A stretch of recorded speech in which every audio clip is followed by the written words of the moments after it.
I know this is stressful and it's scary and you're nervous that you're gonna fail this exam that you just paid like 200 bucks to take.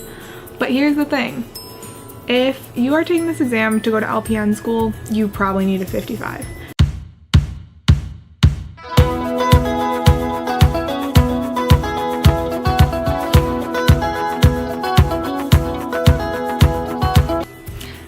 Hey guys, what's up? So today is going to be a long-awaited video about the TEAS. So I thought it would be only appropriate to break out the nursing school jacket. In case any of you are wondering, I did go to Isabella Graham Hart. It is in New York and it's the only accredited program in my city, which is really cool. Also, as of right now, I am pretty sure every single person from my class has passed their NCLEX so far. Not 100% sure, but pretty sure. So that's really cool. But anyways, this video is about the TEAS. So as I mentioned in my LPN video, I thought the TEAS was really easy. Also, just to add in, just to give myself a little bit of credibility, I scored an 86 on my TEAS. Basically, I have some of my study materials here, but I actually gave away a lot of my study materials to one of my coworkers at the nursing home who was also going to take his TEAS, so I don't have any of the books anymore. But I used the Kaplan Test Prep TEAS book, and that was great. And then I used this notebook. So basically, what I did for my exam was I did the first test for like the TEAS prep. So it was a full test that you take that's supposed to like emulate your TEAS. And I did that to see where I scored low, and that's basically what I studied. I have it all written down. It's color-coded. These were the ones that I did really poorly in, and these are the ones I did better in. So I was like, well, I'll make sure I study these ones, and then I'll go back and do these ones if I have time. And then if I have even more time, there were some more sections I wanted to do. So like the sections for reading, I wrote down all of the keywords, highlighted them purple, wrote down their definition, and that's pretty much how I studied for it. That's for the reading section. For the science section, because the science on the TEAS is pretty much all anatomy and phys, I did the same thing basically. So for math, like one of the things that I had to study was ratios and percentages. I wrote down the different components, and then I wrote down some more of it along with equations basically. And then I also had to study a bit on statistics. Again, wrote down some more definitions, did some drawings, nothing too serious. Biggest section that I had to study was science, because there is so much anatomy and physiology that they tell you to study.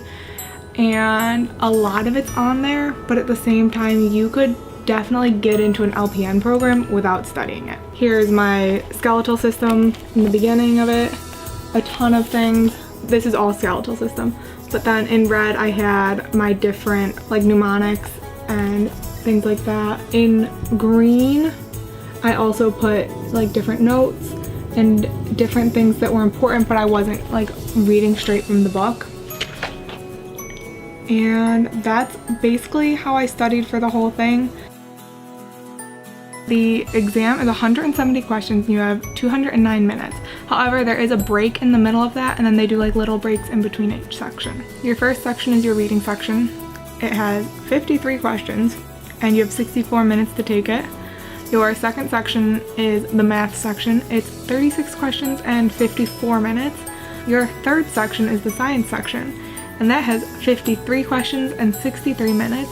And your fourth section is your English and language usage section, and you have 28 questions and 28 minutes for that section. Go in with confidence. That's a huge testing strategy for literally every test. Don't second guess your answers unless you misread the question. Don't change the answer. Make sure you study, but don't study so much that you feel like you're gonna die. So I don't know if everyone knows this. This may be common knowledge, but the way they make multiple choice math exams is much more difficult than how they make every other multiple choice question. Because multiple choice math, they literally, the 4 answers are all answers you could get using those numbers if you make a mistake.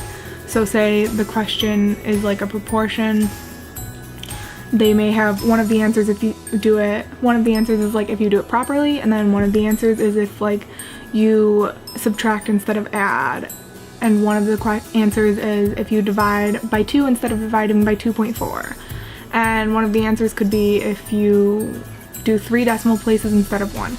Like, math multiple choice is stupid. And if you're not good at math, it's really easy to get tripped up on the math multiple choice. So definitely, if math is not your strong point, spend some extra time on that math section. As far as the science goes, there's so many questions in it, and there's so much in the science section. Study what you can, get the basic overview of everything. The English, if you don't understand grammar, I don't understand grammar, you'll be okay. A lot of it's like spelling questions, which were awful for me, but again, to each their own. And then for the reading section is like your reading comprehension. Like you read a paragraph and you answer 3 questions about it. It's like, what was the main idea of this paragraph? What was the lesson learned? Stuff like that. Like, pretty simple, most people can figure it out. Alright, last but not least, guys, I know this is stressful and it's scary and you're nervous that you're gonna fail this exam that you just paid like $200 to take. But here's the thing, if you are taking this exam to go to LPN school, you probably need a 55. If you're taking it to go to RN school, either you're already in an RN program, you're already in like a RN pre-track, and you've taken your anatomy, phys, micro, and you should score well just fine. If you're taking this to get into an RN program and you haven't already taken your prereqs, I would say wait and take your prereqs, because your prereqs will help you a lot for the TEAS, but also it's really hard to get into RN programs without having taken your prereqs. Like, actually it's impossible. I don't know of a single RN program where you don't need to have your prereqs done already. So that's going to help out everyone going into RN school a lot. That's going to be something that us LPNs don't necessarily have. But again, it's just going to depend on the programs you're looking at and kind of where you're at in life with your prereqs. But yeah, I have to stress though that if you're going into LPN school, yeah, you may not have all of the prereqs done yet for RN school, and you may not have all the background knowledge, but you don't need as high of a score. However, if you're going into LPN school and you know you want to go on for your RN or your BSN, try and score well on the TEAS so you don't have to retake it to get into RN BSN school. But if you have to retake it, not the end of the world, because you'll know what you're getting yourself into this time. If you have any questions about nursing school, I am by no means an expert, but I have been in this whole application process for about 2 years now. It's been 2 years since I decided I was going to go to nursing school, and still not an RN program. But you know, c'est la vie. If you have any questions, DM me on Instagram, comment, whatever, message me. I will get back to you as fast as I can. Let's be honest, I don't do anything except go to school and go to work. And yeah, if you have any video suggestions or if you have anything like that, also let me know in the comments down below. Thank you guys so much for watching and for sticking around through all of this craziness. I will see you in the next video. Bye!